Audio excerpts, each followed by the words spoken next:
এটা হলো যে একটা দলকে, একটা রাজনৈতিক গোষ্ঠীকে আমরা এখান থেকে বিতাড়িত করেছি,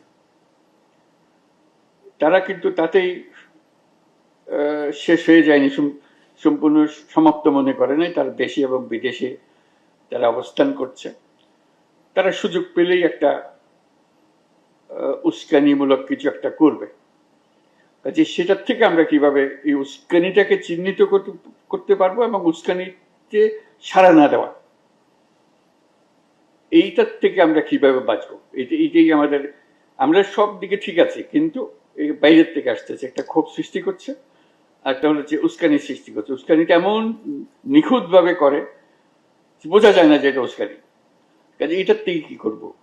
তারপরে বহির্বিশ্বে আবার কেউ আছে যারা আমাদেরকে বিভিন্নভাবে উস্কানির সূত্রপাত করে।